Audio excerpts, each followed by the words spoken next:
Очень часто многие автомобилисты идут на неоправданный риск, а результатом их безответственности и халатности нередко становятся чужие и собственные покалеченные жизни. Местные власти, сотрудники ГИБДД и богословы не перестают призывать водителей к бдительности, а просят совсем не о сложных вещах: не нарушать правила ПДД, соблюдать скоростной режим и уважать других участников дорожного движения.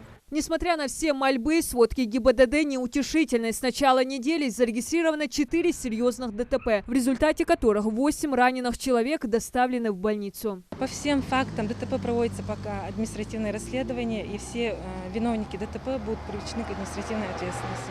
Так, 22 июля в полночь на автодороге Сунжа-Назрань водитель отечественной легковушки столкнулся с автомобилем ВАЗ-217230, после чего совершил наезд на КАМАЗ, стоящий на обочине. А за день до этого в Малгобеке управляющий автомобилем Honda Accord, съехав с дороги, наехал на дерево. 19 июля в Сунже столкнулись Toyota Land Cruiser и BMW X3 по вине японца. В результате данного ДТП водитель и пассажир данного автомобиля Toyota Land Cruiser были госпитализированы в Сунжскую ЦРБ.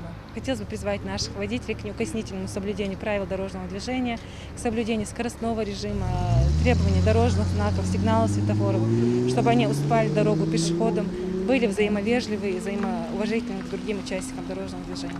Основная причина всех происшествий за неделю самая банальная – превышение скоростного режима. Это до сих пор остается доминирующим смертельным фактором на дороге. Скорость повышается, скоростной линии, светофор, лоры, пешеход, лоры. Правда, причины ДТП разные. Нарушение правил проезда перекрестков, пешеходных переходов, выезд на встречную полосу, погодные условия, отсутствие разметок, нерабочий светофор. Но самое страшное из них – езда в нетрезвом состоянии. Тот случай, когда водитель вовсе не отдает отчет своим действиям. Насколько чревата последствиями такая езда? Очередной раз автомобилистам напоминают сотрудники ГИБДД.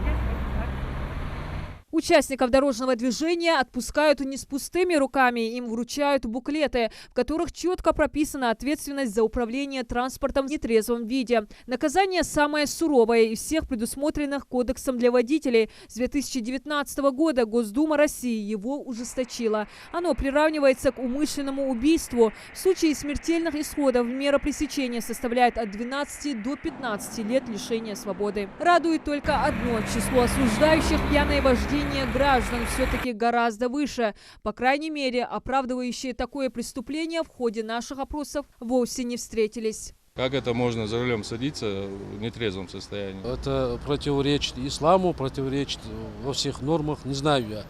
Я никогда в жизни не пил и не садился за рулем. Пьяный – это преступник за рулем.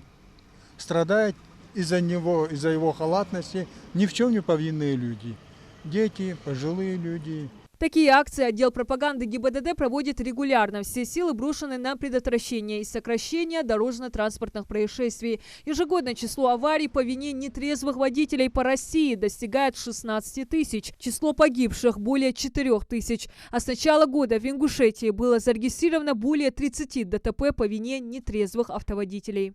Такая статистика обусловлена тем, что наши водители невнимательно относятся к своим правилам дорожного движения. Данные водители, конечно же, были лишены права вождения транспортными средствами и привлекались к административной ответственности. В целом количество дорожно-транспортных происшествий по сравнению с прошлым годом возросли. Так, с начала 2020-го в регионе зарегистрировано более 100 ДТП, в результате которых погибло 33 человека, 168 получили ранения.